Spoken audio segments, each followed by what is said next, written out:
Hello everyone, this is Rupesh Mishra and I welcome you all to your channel that is math. देखिए, हम लोग first chapter पे चल रहे थे डिफरेंशियल ज्योमेट्री का। आज हो सकता है इस चैप्टर को मैं पूरा का पूरा ख़त्म कर दूं इस थर्ड वीडियो में, कोशिश रहेगी। ठीक है, देखिए क्वेश्चन जो कल की वीडियो में हम लोगों ने किया था उसी का नेक्स्ट क्वेश्चन है, उसी पे बेस्ड है। देखिए इसमें क्या करना है, find the unit tangent. Unit tangent vector तो उसमें हम लोगों ने निकालना सीखा था। लेंथ ऑफ आर्क, यहाँ पे क्या क्या चीज़ें हैं, यहाँ पे एक चीज़ और है, इक्वेशन ऑफ टेंजेंट भी निकालना है और length of the complete turn, length भी निकालना है, यानी एस की वैल्यू निकालनी है जो हम लोगों ने पहले पढ़ी है, और इक्वेशन ऑफ टेंजेंट भी निकालना है। ठीक है, तो यूनिट टेंजेंट वेक्टर जो हम लोग निकाला था जैसे उसे वैसे ही निकालेंगे। आप अगर देखो ध्यान से तो आर लिखा है यहाँ पे, आर के साथ अंदर क्या होता है, तीनों डायमेंशन उसके अंदर आ जाते हैं, ये एक्स का, ये वाई का और ये जेड का, अगर 3D में बात करें। और अगर डीजी में बात करें, डिफरेंशियल ज्योमेट्री में बात करें, तो हम क्या यहाँ पे कहेंगे कि let x1 is equal to a cos t. ऐसे सेम क्वेश्चन कराया था कल, x2 is equal to a sine t, है ना। और x3 जो है वो बी टी है, यहाँ पे बी टी लिखा हुआ है। कल जो क्वेश्चंस कराए थे वो एक तरीके से देखा जाए, पहले इसको बताया गया है ऐसा ही कुछ, तो चलिए इसको और भी बताते हैं आपको। अभी कि अगर इसको हम टी के रिस्पेक्ट में तीनों को डिफ्रेंशिएट करें तो इसे आपको बताया गया कि डॉट से लिखते हैं, तो ये बन जाएगा माइनस ए साइन टी। ठीक है, उसके बाद एक्स डॉट टू निकाला जाए तो ये ए कॉस टी बचेगा, और तीसरे वाले को x3 डॉट निकाला जाए तो सिर्फ b बचेगा, है कि नहीं। अब आपको हमने बताया है जो s डॉट का फॉर्मूला क्या होता है, मतलब ds बाई डी टी बताया हुआ है एक तरीके से। तो s डॉट का फॉर्मूला क्या था, अंडर रूट के अंदर एक्स आई डॉट, दो बारी, ये बताया हुआ है। जिसने नहीं देखा हुआ है वो जा कर के पुराने वीडियो को देख सकता है। दो वीडियो और हैं इससे पहले के, सॉरी तीन, या आई थिंक ये फोर्थ वीडियो होगी। सो ये निकालने के लिए आपको क्या करना पड़ता है, आपको सेम से सबको मल्टीप्लाई करके ऐड करना है। मतलब माइनस ए साइन टी जो पीछे आया था, माइनस ए साइन टी को माइनस ए साइन टी से मल्टीप्लाई किया, ए कॉस टी को ए कॉस टी से मल्टीप्लाई किया, और बी को बी से मल्टीप्लाई किया और सबको ऐड कर दिया। So what you will get is a square sine square t plus a square cos square t plus b square. So ये क्या बन जाएगा आपका, ये बन जाएगा अंडर रूट में ए स्क्वायर प्लस बी स्क्वायर। ठीक, अब जो हमारे कंपोनेंट्स निकल के आएंगे वो क्या होंगे, unit tangent vector has components. उसके पास कौन से कंपोनेंट्स होंगे, देखिए वही जो आपने डॉट करके निकाले हैं ना, जैसे क्या मतलब है, ये होते क्या है, पहली बात तो ये होते क्या है ये समझिए। एक्स आई जो है उसमें अगर आप डैश से लगाते हो तो डैश की वजह से आपके जो यूनिट टेंजेंट वेक्टर के कंपोनेंट आ जाते हैं। और ये होता क्या है, ये फिलहाल ये होता है, ये कल बताया गया है आपको ऐसे, मतलब एक्स डॉट आई, मतलब टी के रिस्पेक्ट में differentiation divided by s dot, इन दोनों को डिवाइड कर देते हैं। तो एक्स डॉट आई तो सारे के सारे एक्स वन जो थे वही हैं, ए साइन टी कॉमा ए कॉस टी कॉमा बी, और नीचे डिवीजन में सबके डिवीजन में होगा। ऐसे ना लिखे, अगर हम ऐसे लिखे तो ज़्यादा सही रहेगा कि मतलब इसके अपॉन में भी रूट में ए स्क्वायर प्लस बी स्क्वायर, तीन है ना कंपोनेंट है तो तीन तो है, तीनों के नीचे a square plus b square होगा कॉमा लगा करके, comma b upon under root a square plus b square. ठीक है, ये तीनों होंगे। ये बात क्लियर हो गई। अब इक्वेशन ऑफ टेंजेंट जो सेकंड पॉइंट था वो निकालते हैं। नाउ बताया हुआ मैंने कल, इक्वेशन ऑफ टेंजेंट का फॉर्मूला क्या होता है,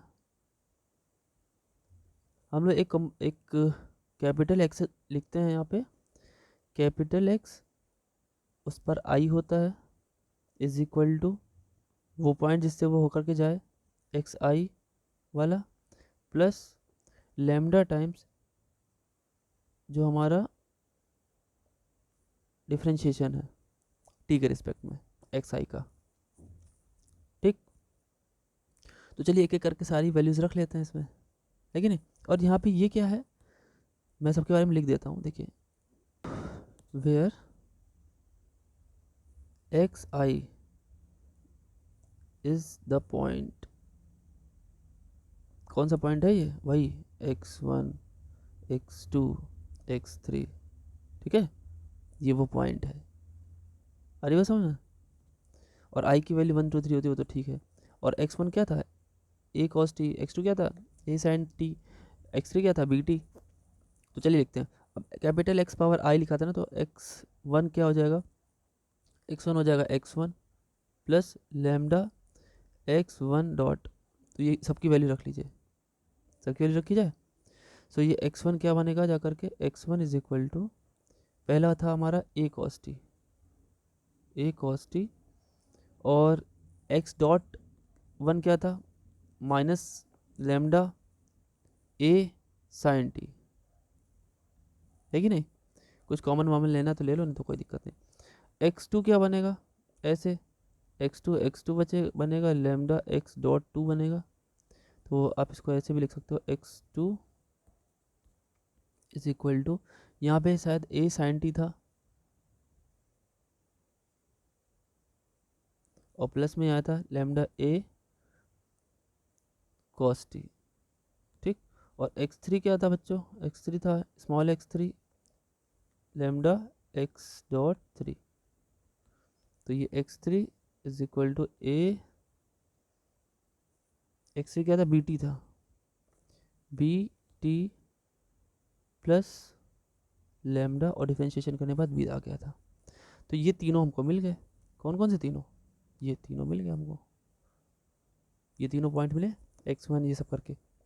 अब तीनों में से अगर हम लैम्डा की वैल्यू निकाल लें, ये let's say equation number 1, equation number 2, equation number 3, अब लिख दें हम फ्रॉम 1 2 3, निकालिए लैम्डा की वैल्यू। जैसे आप लैम्डा की वैल्यू निकालने की कोशिश करेंगे, ये वाला इधर आ जाएगा, और a sin t minus a sin t divide में चला जाएगा। ऐसे इसमें करेंगे तो बनेगा क्या, देखिए मैं लिखता हूँ डायरेक्ट थोड़ा, x1 minus a cos t divided by minus a sin t, ठीक, इक्वल टू, दूसरे में बनेगा x2 minus a sin t divided by a cos t, तीसरा क्या बनेगा, x3 minus b t divided by b। ये क्या बन के आ गया हमारे सामने, ये हमारी आ गई इक्वेशन। समझ में आई बात, मतलब आप ऐसे भी लिख सकते थे, ये कौन सा फॉर्म था, ये सिंपल फॉर्म था, और ये आपका कौन सा फॉर्म आ गया, एक लाइन वाला फॉर्म आ गया, इसमें 3 इक्वेशन थे। आई बस समझ में, तो ये दूसरा आंसर हो गया। अब लेंथ ऑफ कर्व निकालना है कंप्लीट टर्न में, कंप्लीट टर्न का क्या मतलब है, थीटा की वैल्यू हमें क्या लेनी है, 0 से 2 पाई, या टी की वैल्यू हमें 0 से 2 पाई लेनी है। चलिए देख लेते हैं क्या है, वो भी समझ लेते हैं। Now length in complete turn off circular helix की एक कंप्लीट टर्न में जो लेंथ है उसका फॉर्मूला। देखिए एस डॉट अभी क्या लिखा था थोड़ी देर पहले, एस डॉट ये लिखा था ना, x I dot into x I dot, ठीक है। तो भैया अब यहाँ पे हमको ये एस डॉट है ना, एस डॉट को जब इंटीग्रेट करोगे तो यहाँ तो सिर्फ एस बचेगा, है ना। और ये तो फिलहाल फॉर्मूला प्रूव कराया है, और उधर टी की हमें लिमिट मिल जाएगी 0 से 2 पाई, और इसको पीछे भी सॉल्व करके आए हो, क्या मिला था वहाँ पे, ए स्क्वायर अंडर रूट में plus b square under root में, और यहाँ पे आ गया डी टी। ये तो कांस्टेंट है, बाहर चला जाएगा, है ना, जैसे अब बाहर जाएगा ये, तो क्या बचेगा, सिर्फ और सिर्फ एस इज इक्वल टू आ जाएगा हमारा 0 से 2 पाई, और यहाँ पे हो जाएगा 1 डी टी, 1 का हो गया इंटीग्रेशन टी, और अपर और लोअर लिमिट जैसे आप रखेंगे then you will get what, s is equal to 2 pi बचेगा, 2 pi under root a square plus b square. ये तो कल का ही जैसा क्वेश्चन है एग्जैक्ट। तो ये तीनों आंसर हमारे हो गए, आंसर नंबर 3, आंसर नंबर, मतलब 3 पार्ट थे, तीनों कर दिए गए। आई बस समझ में, ठीक है। देखिए इसके क्वेश्चन जो एमसीक्यू बनेंगे वो आपकी बुक्स में तो बहुत ज़्यादा नहीं है, तो definitely I have to cover this from many books, 2 से 3 बुक एक्स्ट्रा और लेनी पड़ेंगी, उठानी पड़ेंगी जिनसे आपको MCQ बनाए जाएंगे। ठीक है, कोशिश करूँगा ज़्यादा से ज़्यादा MCQ इसमें आपको दे पाऊँ। ठीक है, जितने इस बुक में उससे तो कहीं ज़्यादा देंगे, लेकिन ज़्यादा से ज़्यादा बनाने की कोशिश रहेगी। चलिए नेक्स्ट पॉइंट पे चलते हैं। ऑर्डर ऑफ कॉन्टैक्ट क्या होता है उसे सीखते हैं। ठीक, देखिए order of contact between curves and surfaces, दो कर्व या फिर दो सरफेस या फिर उससे ज़्यादा कर्व, तीन कर्व, उनके बीच में ऑर्डर ऑफ कॉन्टैक्ट, ये एक वर्ड है, ये क्या होता है ये हम लोग सीखते हैं। ठीक है, तो चलिए हम लोग सबसे पहले क्या करते हैं, दो चीज़ें ले लेते हैं, कर्व और एक सरफेस ले लेते हैं। ठीक है, तो हमने क्या किया, देखिए एक कर्व ले रहे हैं, जिसके भाई कर्व ले रहे हैं तो कर्व में पॉइंट होते हैं, पॉइंट्स से उसे डिसाइड किया जाता है। तो हमने टी पर पैरामीटर वाला एक कर्व ले लिया, like x1 is equal to x1t, x2 is equal to x2t, मतलब ये तीनों x1 x2 x3 जो हैं वो खुद अपने आप पे टी पे डिपेंड करते हैं, एक दूसरे पे डिपेंड ना करके टी पे डिपेंड करते हैं। तो टी पे डिपेंड करेंगे तो एक दूसरे पे ऑटोमेटिक हो जाएगा। ये एक कर्व हो गया, और एक हम ले रहे हैं आपके सामने एक सरफेस ले रहे हैं, फंक्शन लगा हुआ है तो सरफेस हो जाएगा। तो देखिए ये दोनों क्या हैं, अलग अलग चीज़ें हैं। ये आपका कर्व है, ठीक है, और ये क्या है, ये सरफेस है बच्चों। आई बात समझ में, ये हमने ले लिया। अब समझते हैं ज़रा, देखिए क्या यहाँ पर कुछ पॉइंट्स हैं, जैसे कि अगर मैं बोलूँ कि ये जो अपने कैपिटल F लिखा हुआ है, इसको एक और तरीके से लिखें जो कि शॉर्ट फॉर्म में लिखा जाए अगर इसे, तो क्या हम इसे ऐसे नहीं लिख सकते थे, xi और t, ऐसे तो लिख ही सकते हैं इज इक्वल टू 0, क्योंकि x1 x2 x3 तीनों t पर डिपेंड कर रहे हैं, और जिस पे फंक्शन लग रहा है उसको मैंने ऐसे लिख दिया। आपको सबको पता है कैसे लिखा जाता है इसे, इसका लिखने का क्या मतलब होता है। तो यहाँ पे इसका एक छोटा सा नोटेशन और कर दिया गया है, आप इस इतने बड़े को ना लिख करके आप सिंपल ये लिखोगे तो भी चलेगा, f of t is equal to 0। ठीक है, t पे डिपेंड कर रहा है, तो हमने क्या किया, ये f और x का जो फंक्शनिंग होगी उसको मिला करके स्मॉल f कर दिया है। आई थिंक आप समझ पा रहे होंगे, नोटेशन है, छोटे छोटे नोटेशन है। ठीक है, अब देखिए ये क्या कहना चाहता है, हमें फंक्शन अगर टी पे अप्लाई करें तो वो हमें 0 दे दे रहा है, 0 दे दे रहा है मतलब सॉल्यूशन निकल के आ जा रहा है, और क्या मतलब टी की वैल्यू रखते जाएंगे और हमें सॉल्यूशन मिलता जाएगा। ये बात क्लियर है ना। अच्छा, अगर मान लेते हैं if T not be a solution, अगर टी नॉट कोई एक सॉल्यूशन है, ठीक है, देन इसका मतलब सेटिस्फाई करेगा, तो यानी हम टी की जगह टी नॉट रखेंगे तो वो भी हमें 0 देगा अगर वो सॉल्यूशन है। ठीक, तो ये बात सिर्फ समझाने के लिए थी। अब देखिए हम लोगों ने डिफरेंशियल कैलकुलस जो पढ़ा था, ठीक है, डिफरेंशियल कैलकुलस में एक टेलर्स थ्योरम थी, एक्सपेंशन, जिसका टेलर्स थ्योरम के कई सारी सीरीज़ का मतलब मैक्सिमम सीरीज़ का टेलर्स और मैक्लॉरेंस जो थ्योरम होती है उनके मदद से उनका एक्सपेंशन किया जाता है। मैक्सिमम जितनी भी आपने पढ़ी होंगी अभी तक या आप आगे पढ़ने वाले हो, टेलर और मैक्लॉरेन से ही बनती है। जैसे ई की पावर एक्स की series x plus x square by 2 factorial plus x cube by 3 ऐसे करके था ना, है कि नहीं।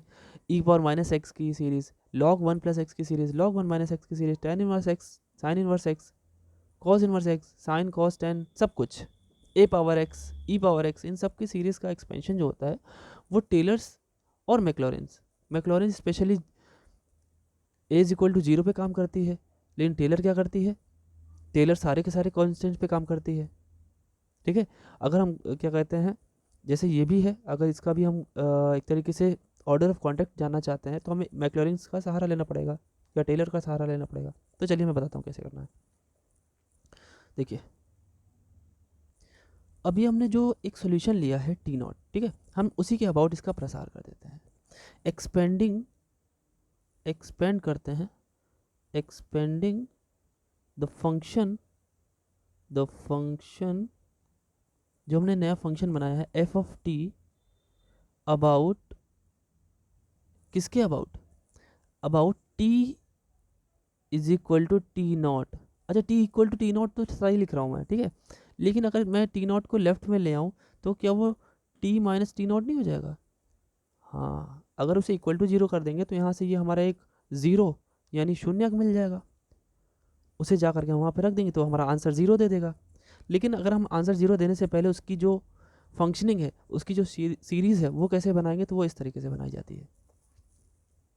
ठीक है, expanding the function f t about this by using was, किसको यूज़ कर रहे हैं, by using Taylor's theorem, Taylor's expansion, कुछ भी लिखो, टेलर्स एक्सपेंशन थ्योरम भी लिख सकते हो, कोई दिक्कत नहीं है। चलिए इसको यूज़ करते हैं। जब आप इसको यूज़ कर रहे होंगे तो ये क्या बनने वाला है, देखिए टेलर ने बताया था कि अगर आपको कोई भी फंक्शन का एक्सपेंशन करना है तो सबसे पहला जो टर्म होगा उसमें वो पॉइंट रख दीजिए जिस पर वो सॉल्यूशन आपको देता है, फिर प्लस, फिर उसी पॉइंट का डिफरेंस जो आपने उसके साथ लिया है, फंक्शन का एक बारी डिफरेंशिएशन और पॉइंट रख देना है अपॉन 1 फैक्टोरियल। ठीक है, प्लस फिर वही करना है क्या, फिर आपको t minus t not whole square करना है, उस फंक्शन का डबल डिफरेंशिएशन, और फिर डिफरेंशिएशन करने के बाद टी नॉट रखना है उसमें और डिवाइडेड बाय 2 फैक्टोरियल कर देना है। और ये व्यवस्था तब तक चलती रहेगी जब तक वो आखिरी ना हो जाए। अगर मान लेते हैं हम पावर n तक पहुंच गए लेट से, तो यहाँ n हो गया। ठीक, कितनी बार डिफरेंशिएशन किया होगा हमने, एफ एन, n बार डिफरेंशिएशन किया और रखने के बाद टी नॉट रख दिया और डिवाइडेड बाई क्या होगा, n फैक्टोरियल। और अगर वो और भी बड़ा है, n डिग्री से भी बड़ा है, तो उसे हम और भी कर सकते हैं। आ रही बात समझ में, क्लियर हुई बात, कुछ हद तक क्लियर तो हो गई होगी। अब यहाँ पे अभी हम लोग ने जो थोड़ी देर पहले ये चीज़ पता की कि अगर वो उसका सोल्यूशन है तो इसकी वैल्यू क्या होगी, एफ टी की वैल्यू क्या होगी, एफ टी नॉट की वैल्यू क्या होगी, 0 होगी। तो आप यहाँ पे जैसे पुट करोगे तो यही फॉर्मूला किस में कन्वर्ट हो जाएगा, बस यहाँ पे इसको हटा करके बाकी सारी चीज़ें लिख दी जाएंगी, जैसे टी माइनस टी नॉट। ठीक है, यहाँ से शुरू हो जाएगा, f dash t not upon 1 factorial plus t minus t not whole square upon 2 factorial और डबल डैश टी नॉट कर दीजिए, प्लस ऐसे करते ये जहाँ तक बढ़ाना चाहेंगे हम लोग बढ़ता चला जाएगा। ठीक भाई, आ रही बात समझ में। अच्छा, अब हमें यहाँ से इसकी मदद से ऑर्डर ऑफ कॉन्टेक्ट कैसे समझ में आएगा, देखिए अब कैसे पता चलेगा कि ऑर्डर ऑफ कॉन्टेक्ट कितना है। तो देखिए यहाँ से इसके नोट शुरू होते हैं, क्या क्या नोट शुरू होते हैं, ध्यान से देखिएगा। सबसे पहला जो नोट है इनका वो ये है जहाँ पे नॉन ज़ीरो होना शुरू हुआ। अगर मान लेते हैं पहला डिफ्रेंशिएशन है, पहले डिफ्रेंशिएशन में आपने टी नॉट रखा और वही 0 नहीं आया, उसका वो 0 नहीं आया, मतलब 0 आएगा तो हम आगे बढ़ेंगे दूसरे डिफ्रेंशिएशन पे, फिर तीसरे डिफ्रेंशिएशन पे। जहाँ 0 नहीं आया, जिस भी डिफ्रेंशिएशन को आप 0 नहीं कर पाए टी नॉट रख करके, वहीं से हम काउंट करना शुरू करेंगे कितना ऑर्डर ऑफ कॉन्टेक्ट है। तो यानी तो पहला ही हो गया नॉन ज़ीरो, तो हम कहेंगे कि T not is a simple zero. ठीक है, इज़ अ सिंपल ज़ीरो। और क्या कह पाएंगे, इसका मतलब ये है कि सिंपल ज़ीरो मतलब है, इसका मतलब हम क्या कह पाएंगे कि सिंपल इंटरसेक्शन है। देखिए क्या क्या कह सकते हैं, नहीं सबसे एमसीक्यू बनते हैं बच्चों, इसीलिए इसको अलग से हम लिखवा रहे हैं, सिंपल इंटरसेक्शन लिखते हैं। और ये क्या हो जाएगा फिर इसका ऑर्डर कितना हो जाएगा, ऑर्डर इसका हो जाएगा 0 ऑर्डर ऑफ कॉन्टेक्ट। ठीक है, ऑर्डर ऑफ कॉन्टेक्ट इसका क्या हो जाएगा, 0 हो जाएगा। ये तीनों बात बोली जा सकती है। अब दूसरा क्या है, दूसरा पॉइंट भी समझो जरा आप।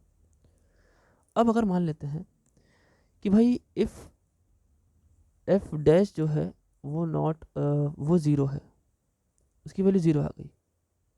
ठीक, बट दूसरा डिफरेंशिएशन जो है वो 0 नहीं है, तो एक तो उसने 0 बना दिया, तो इसका ऑर्डर ऑफ कॉन्टेक्ट क्या हो जाएगा, 1। ठीक, यहाँ से क्या क्या मिलेगा हमको, यहाँ से हम बहुत कुछ कह पाएंगे, जैसे ऊपर वाले में कह पाए थे। ठीक है, क्या कह पाएंगे, देखो कह ये पाएंगे कि इसका जो टी नॉट का है इज अ डबल ज़ीरो, इसे क्या बोलेंगे, डबल ज़ीरो बोलेंगे। अच्छा ठीक है, डबल ज़ीरो तो बोलेंगे, साथ ही साथ और क्या बोलेंगे, 2 पॉइंट पे ये कांटेक्ट करता है, है ना, 2 पॉइंट इंटरसेक्शन, 2 पॉइंट पर इंटरसेक्शन करेगा, यानी 2 पॉइंट इंटरसेक्शन। और जैसे इसमें जीरो ऑर्डर था ऑफ कॉन्टेक्ट था, यहाँ पे कितना हो जाएगा, first order of contact, first order of contact. आई बात समझ में? ऐसे तीसरा पॉइंट भी समझ गए आप, ऐसे चौथा पॉइंट भी समझ गए आप, समझ गए ना सारे के सारे पॉइंट। जैसे मान लीजिए अगर हम, चलो तीसरा पॉइंट भी एक भी ऐसे ही समझा के आपको लिख लेते हैं, जैसे पूरा क्लियर हो जाए। क्या है तीसरा पॉइंट, देखिए अगर हम कहें कि भाई चलो एक बार डिफ्रेंशिएशन किए वो भी जीरो आ गया, दूसरी बार डिफ्रेंशिएशन किए वो भी जीरो आ गया, बट तीसरी बार वाला नहीं आया, but F triple dash t not is non zero, तो कितने ऑर्डर ऑफ कॉन्टेक्ट हो जाएंगे, 2, सेकेंड ऑर्डर ऑफ कॉन्टेक्ट हो जाएगा, सेकेंड ऑर्डर हो जाएगा। ओके, ऐसे मान लो n बार जीरो आए और n+1 बार जीरो ना आए, तो n ऑर्डर का हो जाएगा। आ रही बात समझ में? अब इससे रिलेटेड हम लोग क्वेश्चन देख लेते हैं बड़ी आराम से। चलिए इसका एक न्यूमेरिकल देखते हैं कैसे करते हैं उसको अच्छे से, ठीक है ना। देखिए न्यूमेरिकल आपके सामने है, find the equation of the plane that has 3 point of contact.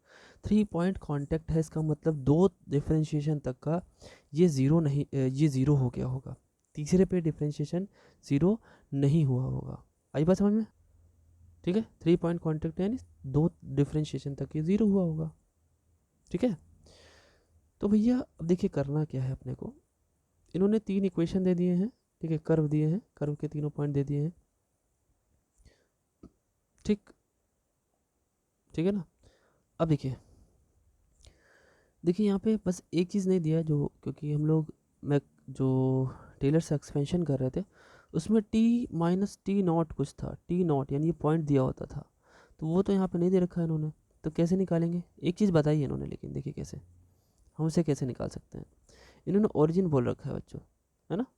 Origin जब बोल रखा है तो ओरिजिन का इस्तेमाल करेंगे। देखिए एट ओरिजिन, अगर आप देखें एट ओरिजिन, अगर आप देखेंगे किसी में भी ओरिजिन को अप्लाई करें, ओरिजिन मतलब x1 की वैल्यू ज़ीरो, x2 की वैल्यू ज़ीरो, x3 की वैल्यू ज़ीरो, मतलब तीनों को ज़ीरो ज़ीरो पे रख के अगर सेटिस्फाई करें तो आप सही से देखिए, अगर किसी एक को भी जीरो रखेंगे, मान लीजिए पहले वाले को ही जीरो रख दें, तो t⁴ - 1 = 0, या यू कैन गेट t = 1, तो t की वैल्यू 1 हमको मिल चुकी है, यानी वही t0 हमारा हो गया। t0 बोलो ज़्यादा अच्छा लगेगा, t0 अच्छा लगेगा, ठीक है। तो t0 हमारा 1 हो गया, 1 तो हम चेक करके देख लेंगे। आई बात समझ में? अब देखिए हमको याद है कि हमारे पास कर्व होता था और एक हमें सरफेस भी चाहिए होता था। सरफेस हम लेट करते हैं जो कि ऐसा सरफेस जो ओरिजिन से जाता हो, द सरफेस, आपको पता है ये 3D में होता था, इसका इक्वेशन होता था, the surface passes through origin. ऐसा कौन सा सरफेस होता है बच्चों? ऐसा सरफेस बड़ा ही सिंपल सा होता है जिसमें कांस्टेंट टर्म नहीं होता है, तीनों वेरिएबल होते हैं, 3 कांस्टेंट होते हैं। कैसे, मतलब क्या कहना चाहते हैं? जैसे तीनों वेरिएबल यानी x1 x2 और x3 होगा, इक्वल टू 0 होगा, कांस्टेंट टर्म इसमें नहीं होता है, और तीनों को 3 कांस्टेंट दे दीजिए, a plus b plus c। वैसे ए बी सी ना दे करके आप a1 a2 a3 भी दे सकते थे, कोई बात नहीं है, ठीक है, कोई दिक्कत नहीं है।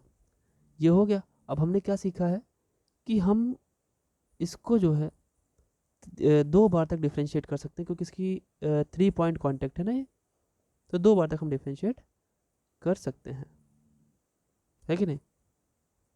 सही बात है। और यही हमारा क्या है, यही हमारा फंक्शन भी है, सॉरी इसको क्या बोलेंगे, सरफेस भी है, फंक्शन भी है, ठीक है। चलिए रखते हैं इसकी वैल्यू। तो भाई एफ ऑफ टी एक तरीके से निकल के क्या आ रहा है, ax1 bx2 और प्लस cx3 इक्वल टू 0, तो चल ही रहा है, मान लो कोई बात नहीं, नहीं लिखेंगे तो भी पता ही है। x1 x2 x3 की वैल्यू रख दीजिए t के टर्म में। x1 जो था वो था t⁴ -1, जो x2 था बच्चों वो था अपना t⁴ 3 - 1, और जो x3 था वो था t⁴ 2 - 1। चलिए डिफ्रेंशिएट करते हैं। हमने जैसा कि बताया कि 3 बार तक का आपका काम चल सकता है कि नहीं, सॉरी 2 बार तक। एक बार जैसे हमने डिफ्रेंशिएट किया विद रिस्पेक्ट टू टी, हमें मिला 4a t⁻3, यहाँ से क्या मिला 3b t⁻2, और तीसरे वाले से मिला 2c t। एक बार और कर लीजिए, ठीक है, तभी तक ये जीरो देगा, उसके बाद जीरो नहीं देगा तो हमारा ये इक्वल टू जीरो वाला काम फिर खत्म हो जाएगा, इसीलिए हम इसको 2 ही बार कर सकते हैं। दोबारा आपने किया तो 12a t आ गया स्क्वायर, यहाँ पे 6b t आ गया, and have you get 2c। ठीक है, तीनों इक्वेशन हो गए। अब सब में t की वैल्यू आप जानते हैं क्या है, t की वैल्यू है 1, तो सब में रख करके यहाँ से इक्वेशन बना लीजिए। At t is equal to 1, t is equal to 1, सबको इक्वल टू 0 भी लिख लेंगे, equal to 0 equal to 0 equal to 0। तो जैसे आपने रखा t is equal to 1, you will get what, सब जगह रख देता हूँ मैं, पहले वाले में, दूसरे वाले में, तीसरे वाले में भी। तो जैसे आपने पहले वाले में रखा तो पहला वाला तो a into zero plus b into zero plus c into zero, मतलब कुल मिला के तो वो तो ज़ीरो ही आ गया, उसका तो यूज़ ही नहीं है। चलो ठीक, अब डैश इस वाले में रखो जरा आप, तो इसमें आएगा 4a प्लस 3b, है ना, और plus 2c is equal to 0, एक ये मिल गया। अब इसमें रखिए, या 12a plus 6b plus 2c is equal to 0। तो ये जो दो इक्वेशन आपके सामने आ रहे हैं भाई, फर्स्ट ये इक्वेशन नंबर 1 का तो कोई काम ही नहीं है, सेकेंड और थर्ड से काम निकलेगा। अब देखिए, दो इक्वेशन हैं और 3 अननोन दिखाई दे रहे हैं, तो ऐसे में पूरी दुनिया में एक ही तरीका है जो आपको इससे इजाद दिला सकता है और ए बी और सी की वैल्यू निकाल के दे सकता है, वो है क्लास 10th का तरीका, which is cross multiplication method. चलिए मैं करके बताता हूँ। Using cross multiplication method in equation 2 and 3, ठीक है, 2 और 3 में लिखते हैं ये। तो देखिए, क्रॉस मल्टीप्लिकेशन मेथड में क्या होता था, जो वेरिएबल्स होते थे वो इस तरीके से ऊपर लिख लिए जाते थे, है ना, और हम क्या करते थे उसके बाद, जरा ध्यान से देखिए, हम आपको यहाँ पे दिखाते हैं, दोनों इक्वेशन एक बार लिख के उससे रिलेट करते हैं। 4a plus 3b plus 2c था ना, इक्वल टू 0, और दूसरा था हमारा 12a plus 6b plus 2c is equal to 0। अब जरा ध्यान से देखिएगा, इसमें आपने ABC तो पहले लिख लिया, तो ABC के सिर्फ कोफिशिएंट की बात होगी। जब आपने ऊपर लिख दिया है a, ठीक है, अगर आपने ऊपर a लिख दिया है तो a को भूल जाएंगे हम आपको याद दिलाते हैं कि आप कैसे करते थे। और कोफिशिएंट का क्रॉस मल्टीप्लिकेशन इसका इसमें और इसका इसमें, तो 2 3 ज़ा 6 यहाँ पे हो गया, और 6 2 ज़ा 12 यहाँ पे हो गया, बीच में माइनस साइन आ गया। ये बात समझ में आई।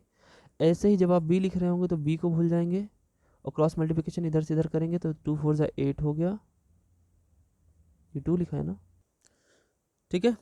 लेकिन एक चीज़ यहाँ पे ध्यान ये रखिएगा, जब हम लोग बात करते हैं ए की मतलब इस वाले की बात करते हैं, तो इसके लाइनिंग में आगे बी और सी पड़ता है, तो ये वाला इधर और ये वाला इधर एकदम लाइनिंग से पड़ता है, तो हम लोग मल्टीप्लाई और ऐसे मल्टीप्लाई करके सब्ट्रैक्ट कर लेते हैं। लेकिन जब बात करते हैं बी की, मतलब इस वाले की बात करते हैं, तो उसके बाद पहले सी आता है, फिर अगर आप एक चक्कर लें तो बी के बाद सी के बाद ए आना चाहिए, तो यानी पहले बाद वाला फिर पहले वाला, तो इसमें उल्टा हो जाता है, कहने का ये मेरा मतलब है। यहाँ क्या कहने का मतलब है, जब क्रॉस मल्टीप्लिकेशन मेथड लगाते हैं आप, तो ए के लिए तो ठीक है, ऐसे ऐसे आपने क्रॉस मल्टीप्लाई कर लिया, लेकिन बी के लिए क्या होगा, बी के लिए उल्टा होगा, मतलब पहले ऐसे ऐसे, मतलब 6 2 ज़ा 12, तो यहाँ कहाँ गया बी, ये है, बी को छोड़ना पड़ेगा ना, सॉरी, बी को छोड़ेंगे ना, तो यहाँ से होगा ये, ए से जाएगा, बड़ा कीचड़ पेचड़ हो गया, ठीक है। देखिए, अगर आप बी की बात कर रहे हैं तो आपको क्या ए और सी का हेल्प लेना है, लेकिन यहाँ पे मैंने क्या बताया, उल्टा हो जाता है, ये जाएगा उसके पास, तो 12 2 ज़ा 24, और फिर लग जाएगा माइनस, और ये आएगा इधर, ठीक, तो 2 4 ज़ा 8। आई बात समझ में। लास्ट वाला, आप जब सी की बात करोगे तो डेफिनेटली सी की बात करोगे तो ए और बी लाइन से आ जाएगा, तो ए बी लाइन से तो लिखा ही हुआ है, तो कोई दिक्कत नहीं, 6 4 ज़ा 24 और 12 3 ज़ा 36, ये एकदम ठीक है, ठीक है। अब सॉल्व कर लीजिए, ए अपॉन -6 बी अपॉन 12 16 सॉरी, ठीक है। और c अपॉन कितना आया, c अपॉन -12। अब देखिए कैंसिल हो रहा है 6 से नहीं, 2 से कम, -2 से कैंसिल करिए और सब जगह लिख दीजिए। मतलब क्यों माइनस से करें, क्योंकि दो जगह माइनस है, एक जगह प्लस है, इसलिए माइनस से भी कर देना है। तो आपने जैसे 2 से कट किया -2 से, तो यहाँ पे आया 3, +3। यहाँ पे 2 से कट करेंगे -2 से, तो -8 हो गया। और यहाँ पे -2 से कट करेंगे तो आपको सिंपली 6 मिल जाएगा। तो 3 -8 और 6 ये प्रोपोर्शनल है, ए बी सी जो प्रोपोर्शनल है इसके, तो हम क्या इसको is equal to lambda let कर सकते हैं। तो a is equal to 3 lambda, b is equal to -8 lambda, है ना। ये आपने लेट कर लिया। यहाँ ए बी सी की वैल्यू क्या आई, आपने ए बी सी की वैल्यू पाई, a is equal to 3 lambda, ठीक है, b is equal to -8 lambda और c is equal to 6 lambda. उठा करके इसको रख देंगे, कहाँ पे भी रखेंगे आप इसको, यहाँ पर। ये मेन इक्वेशन है, ठीक है। तो मेन ये कुछ इक्वेशन नाम 1 2 3 तो पहले ले चुके हैं दूसरों के लिए, तो इसको इसको आप कैपिटल ए ले लो। इक्वेशन 1 2 3 ही रखी जाए, ऐसी ज़रूरी नहीं है, कैपिटल ए कैपिटल बी कुछ भी रख सकते हो, कोई दिक्कत नहीं। तो इक्वेशन ए में रख देते हैं, चलिए देखते हैं। So putting in equation A, capital A, ठीक है। कैपिटल ए में जैसे आप इक्वेशन में ए बी सी की वैल्यूज़ को पुट करोगे बच्चों, सो कैपिटल ए के एक स्मॉल ए के साथ 3 था, तो 3x1 हो गया और -8x2 हो गया और +6x3 हो गया, equals to 0। So this was the answer. ये हमारी क्या आ गई, इक्वेशन ऑफ प्लेन आ गई, जो 3 पॉइंट ऑफ कॉन्टेक्ट जो कि ओरिजिन से जा रही थी, और x1 x2 x3 हमें मिल गया था। तो यानी पॉइंट ऑफ कॉन्टेक्ट की हेल्प यहाँ पे ये हो गई, ठीक है, आपको ये हेल्प मिल गई। अच्छा ठीक है, अब यहाँ पे जो स्पेशल जो चीज़ थी वो क्या थी, ध्यान से सुनिएगा, जिस पर MCQ बनेंगे, क्योंकि इतना बड़ा तो क्वेश्चन आएगा नहीं। ये मैंने बस आपको लॉन्ग के लिए, कुछ बच्चे अभी सिद्धार्थ यूनिवर्सिटी के भी हैं और अलग अलग यूनिवर्सिटीज़ के भी हैं जहाँ पे अभी टोटल MCQs नहीं आए हैं, पूरी तरीके से MCQs नहीं आए हैं, लॉन्ग आंसर भी हैं, डिस्क्रिप्टिव भी है, तो उनके लिए बताया था मैंने ये क्वेश्चन। बाकी MCQ के लिए क्या समझेंगे, देखिए वैसे इसमें क्या था, x1 जो था वो था हमारा t⁻4 -1, ठीक है, और x2 कितना था, t⁻3 -1, ठीक। उसके बाद x3 क्या था, x3 था आपका t⁻2 -1, और बात हो रही थी ओरिजिन की, ओरिजिन यानी 0 0 0 की। अब आप जरा डिफ्रेंशिएशन लगाते जाइए फटाफट से। पहले वाले का डिफ्रेंशिएशन करिए, कितनी बार तक कर सकते हैं। पहले वाले को आप करेंगे भाई एक बार करेंगे, है ना, ये 1 है, मान लो एक बार ही आपने डिफ्रेंशिएशन किया, x डॉट हो गया, तो ये 4t³ हो गया, ठीक। एक बार और कर सकते हैं, इसको कितनी बार तक कर सकते हैं, इसको आप 4 बार कर सकते हैं, ठीक है। पहली बार किया तो पावर 3 बची, दूसरी बार किया पावर 2 बची, तीसरी बार किया पावर 1 बची, चौथी बार किया तो पावर ही हट गई। 4 बार कर सकते हैं, पाँचवें में ये 0 देगा। यहाँ देखिए, है ना, पाँचवें में 0 देगा इन द सेंस कि जैसे आपने पहली बार किया, अब इसमें ओरिजिन जैसे पुट करोगे तो 0 हो जाएगा टी की वैल्यू। अच्छा, ऐसे करते करते यहाँ से तो कांस्टेंट तो हट ही गया, तो 0 तो मिल ही रहा है। अच्छा यहाँ पे आओ, यहाँ तो 0 अब हमेशा मिलेगा, ठीक है। कब कब तक मिलेगा, जब तक टी पूरा ख़त्म ना हो जाए। लेकिन इसकी बात देखें, आपने जैसे इसको एक बार डिफ्रेंशिएट किया तो तुरंत क्या हुआ, 1 हट गया, कांस्टेंट टर्म हट गया। इसको डिफ्रेंशिएशन आप कितनी बार कर सकते हो, आप इसको 2 बार और कर सकते हो। तीसरी बार में ये कांस्टेंट हो जाएगा, तब ओरिजिन रखने पे 0 नहीं देगा, है कि नहीं। लेकिन इसको देखो जरा, आपने इसको किया एक बार तो क्या आया, 2t²। अभी तो ओरिजिन रखोगे तो 0 ही मिलेगा, कोई दिक्कत नहीं है, 0 मिलेगा, क्योंकि हमको आपको याद दिलाना है कि जब तक 0 देता है तब तक ठीक है, जहाँ से 0 देना उसने बंद किया वहीं पे हम ऑर्डर ऑफ कॉन्टैक्ट गिन लेते हैं। तो देखिए एक बार आपने डिफ्रेंशिएशन किया, अब 0 रखेंगे तो 0 आ जाएगा 0। दूसरी बार करेंगे 2 बार डिफ्रेंशिएशन, तो कर लीजिए 2 बार डिफ्रेंशिएशन। तो जैसे आपने 2 बार ही किया, x⁻3 को, ये एक में 2t⁻1 है बच्चों, यहाँ पे ये थोड़ा सा, ये 2t⁻1 बचेगा यहाँ पे, है ना, क्योंकि एक बार डिफ्रेंशिएशन आपने कर लिया, 1 बचेगा। अब जैसे आपने एक बार डिफ्रेंशिएट किया तो क्या बचा, 2 और t हट गया, बचा सिर्फ 2। अब क्या ये 0 देगा, नहीं देगा। तो बात समझ में आई। और इसको एक बार और अगर हम करें तब जा करके ये 0 देगा, है ना। 3 बार अगर कर दें तब जा कर के ये हमें 0 देगा। तो यहाँ से ये शॉर्ट ट्रिक बनती है जब x की बात आती है। तो x को हमें इस तरीके से देखना पड़ता है कि इसको मैक्सिमम कितनी बार तक हम 0 कर सकते हैं, 3 बार तक। तो इसका ऑर्डर कितना था, 3। यही तो क्वेश्चन में भी लिखा हुआ था। अरे बात समझ में, ये हमारी छोटी सी ट्रिक है, ध्यान रखिएगा दिमाग में। इस पॉइंट में क्या क्या सीखने लायक था, इस पॉइंट में सीखने लायक था आपको मैक्लॉरिन जो ट्रेलर का एक्सपेंशन था t-t0 पे। ऑर्डर ऑफ कॉन्टैक्ट कैसे होते हैं, कितने नंबर के होते हैं, वहाँ से एमसीक्यू बनेगा आपका। ठीक है। अब एक और देखिए छोटा सा नोट है, वो क्वेश्चन जैसा है लेकिन एमसीक्यू में बहुत आता है, वैसे लॉन्ग में तो आया नहीं है। देखिए क्या पॉइंट है। पॉइंट ये है कि अगर 4 कंसेक्यूटिव पॉइंट्स हैं किसी कर्व पे, है ना, एक कंडीशन है, द कंडीशन फॉर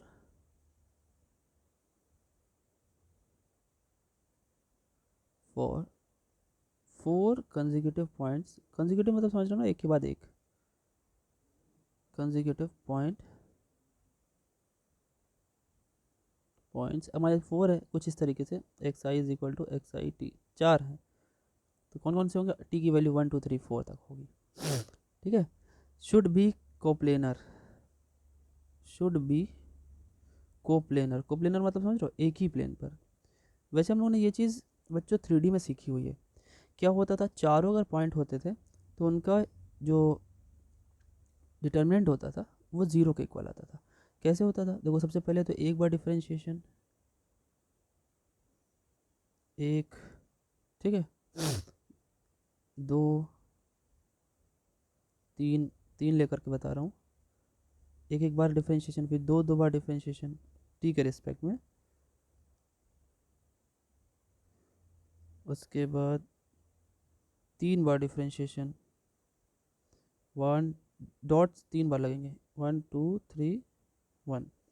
जैसे x2 पे भी 1 2 3 2, फिर x3 पे भी 1 2 3 3।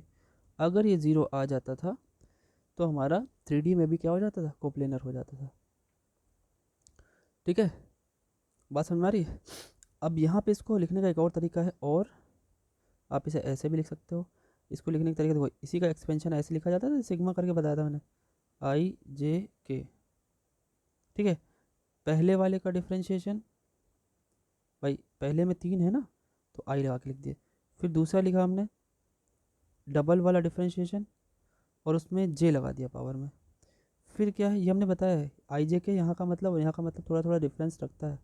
फिर 3 वाला डिफ्रेंशिएशन, उसमें के लगा दिया। अगर ये 0 आ जाए चाहे ये हो जाए, दोनों ही बहुत ही इंपॉर्टेंट कंडीशन है बच्चों।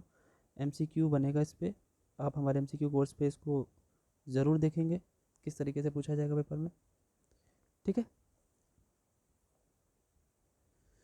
देखिए इसके बाद एक पॉइंट और बचा है जो कि इंपॉर्टेंट है इस चैप्टर का, ऑस्किलेटिंग प्लेन। ठीक है, सो उसको हम लोग नेक्स्ट वीडियो में कवर करेंगे। ऑलमोस्ट ये चैप्टर ख़त्म हो चुका है, एक ही पॉइंट बचा है। तो वीडियो को जितना हो सके अपने दोस्तों में शेयर करिए, जैसे कि डिफरेंशियल ज्योमेट्री जो मेरे ख्याल से अभी यूट्यूब पर उपलब्ध नहीं है, वो पहले उन तक पहुंच जाए, they can get benefited from this video.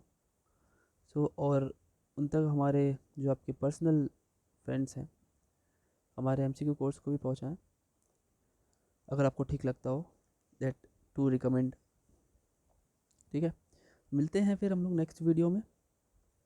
और हो सकता है ये वीडियो आज इसकी डिफरेंशियल ज्योमेट्री की एक और भी आपको मिले देखने को, ये तो भी तुरंत पोस्ट हो जाएगी और एक और मिलेगी।